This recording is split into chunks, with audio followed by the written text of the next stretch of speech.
बेटा, जरा हमारे लिए जल लेकर आना। गुरुजी, रामदास से मंगवा लीजिए, मैं स्नान करने जा रहा हूं।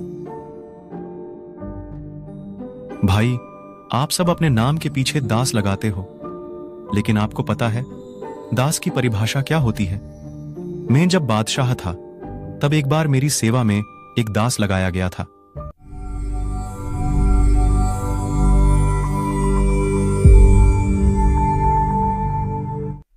पहले के बताए भागों में आपने देखा कैसे पूर्ण परमेश्वर कबीर साहिब जी की लीलाओं ने बादशाह सुल्तान अदम को अपनी गद्दी और महल त्यागने पर मजबूर कर दिया।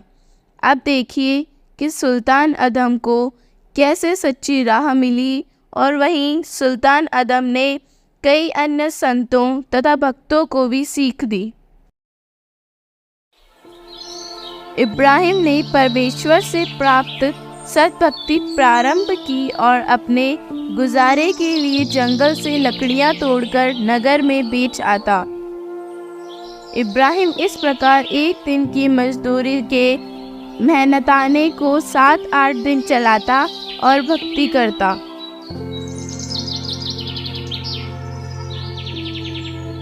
दिन बीतते गए। एक दिन इब्राहिम सुल्तान टहल रहा था।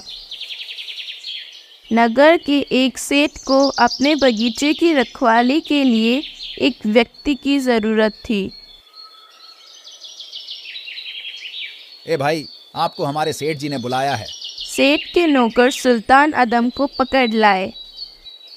भाई, आज के बाद आप इस बाग में ही रहना और इसकी अच्छे से देखभाल करना। मैं आपको आपके खाने की व्यवस्था कर दूंगा। अदम सुल्तान बगीचे की रखवाली करने लगा और अपनी भक्ति भी करता रहता।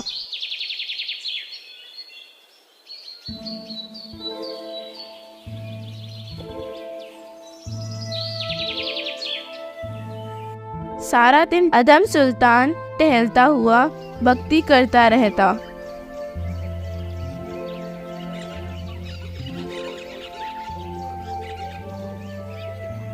एक दिन सेठ बगीचे में गया।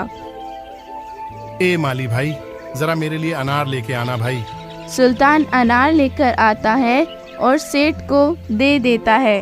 अनार पके हुए नहीं थे, जिस कारण खट्टे थे। थू, अरे मूर्ख, तुम्हें इतने दिन हो गए यहाँ और अभी तक यह भी पता नहीं चला कि मीठा अनार कैसा होता है। सेठ जी, आपने मुझे बाग की रखवाली के लिए रखा है, न कि उजाड़ने के लिए। अच्छा, तो क्या तूने आज तक एक भी फल नहीं खाया इस बगीचे से? नहीं सेठ जी, जब रक्षक ही भक्षक बन जाएगा तो कैसे काम चलेगा? सचमुच सेठ जी, मैंने भी आज तक इसे बाग का फल खाते नहीं देखा।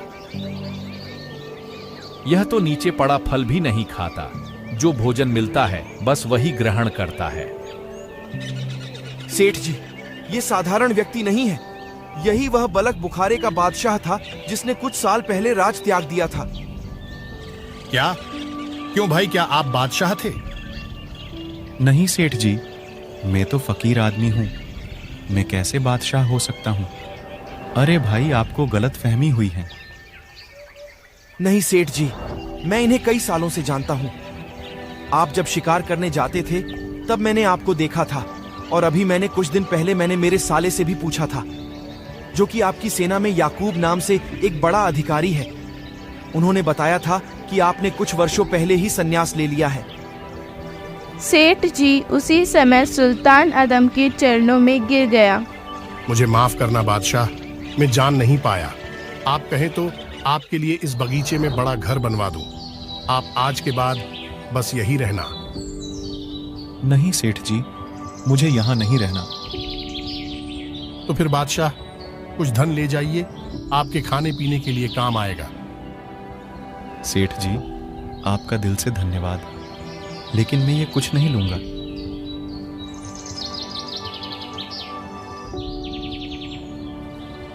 अदम सुल्तान वहां से चल पड़ा। सुल्तान अदम को अब आसपास के लोग जानने लग गए थे। एक संत का आश्रम था। बादशाह वहां से गुजर रहा था। संत और सुल्तान ने राम राम की और बतलाने लगे। हे भक्त बादशाह, कृपया करके कुछ दिन हमारे आश्रम में भी रुकने की कृपा कीजिए। नहीं भक्त जी, मैं यहाँ रुकना नहीं चाहता। संत ने सुल्तान अदम से रुकने के लिए खूब निवेदन किया। ठीक है, लेकिन मैं ज्यादा दिन नहीं रुकता। मैं मजदूरी करके ही खाता हूँ। बादशाह आश्रम में रुक गया। बादशाह ने आश्रम में रहने वाले संत के शिष्यों में देखा कि सभी अपने नाम के पीछे दास लगाते हैं, लेकिन दास के गुण एक में भी नहीं थे। संत जी जिसे भी सेवा या कुछ काम के लिए आज्ञा देते तो सब बात को टालने की कोशिश करते। बेटा, जरा हमारे लिए जल लेकर आना।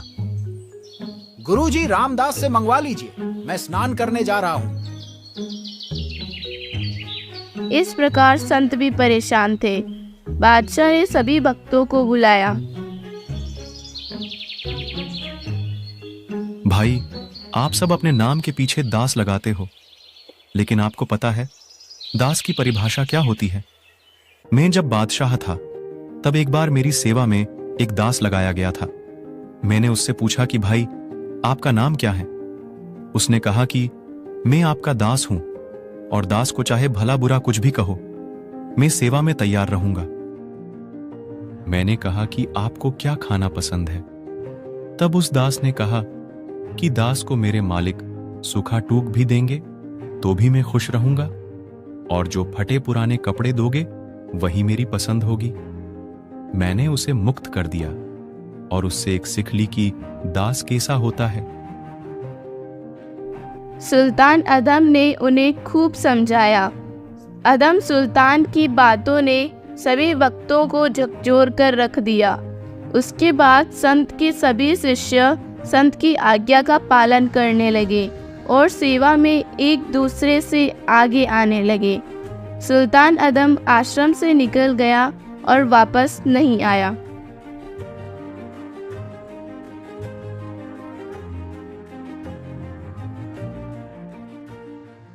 सुल्तान अदम नगर बलक बुखारा के बाहर एक बनी में तालाब के किनारे जाकर बैठ गया। उसके पुत्र जो उस समय बादशाह था को पता चला तो बड़े धूमधाम से अपने पिता को लेने चल पड़ा। पिताजी, अब महल चलिए और अच्छे से रहिए। क्या हालत कर रखी है आपने? नहीं, मैं तेरे साथ नहीं जाने वाला। तू मुझे वो सब नहीं दे सकता जो मुझे उस अल्लाह ने दिया है। नहीं पिताजी, मैं बादशाह हूँ और मैं कुछ भी कर सकता हूँ। बोलिए, आपको क्या चाहिए? रहने दो भाई, आपसे नहीं हो पाएगा। नहीं पिताजी, आज तो यह निर्णय होकर ही रहेगा। चल ठीक है, मैं ये सुई इस तालाब में फेंकता हूँ, मुझे इसे ढूंढ कर ला दे। सुल्तान अदम के बेटे बादशाह ने गोताखोर बुलवाकर और जाल डलवाकर अनेकों प्रयत्न करके उसे ढूंढना चाहा, लेकिन सुई नहीं मिली। अंत में थक हार कर बादशाह बैठ गया। पिताजी, मैं आपको इसके बदले लाखों सुइयां दे दूंगा। आप आज्ञा दीजिए। नहीं, मुझे वही चाहिए। तो आप या आपका अल्लाह उसे ढूंढ कर ला देगा? जरूर बेटा, लेकिन फिर क्या तू भक्ति करना चाहेगा? वो मैं बाद में सोचूंगा। पहले आप सुई मंगवाइए। हे अल्लाह की प्यारी मछलियों, मेरी एक सुई आपके तालाब में है, कृपया उसे देने की कृपा कीजिए। तभी तालाब से एक मछली अपने मुंह में एक सुई पकड़कर लाई और बादशाह के पास आई। बादशाह ने सुई ली और मछली को प्रणाम किया। देखा बेटा, जो काम अल्लाह कर सकता है वह तेरे जैसा बादशाह नहीं, क्या अब करेगा भक्ति? पिताजी, आपके अल्लाह ने एक सुई ही तो दी है। मैं सब कुछ दे सकता हूँ, और वैसे भी भक्ति तो वृद्धावस्था में की जाती है। सुल्तान अदम मुस्कुराकर वहां से चला गया। ये 2D एनिमेशन संत रामपाल जी महाराज के सत्संग प्रवचनों का अंश मात्र है। संपूर्ण आध्यात्मिक ज्ञान प्राप्त करने के लिए अवश्य सुनिए संत रामपाल जी महाराज जी के मंगल प्रवचन।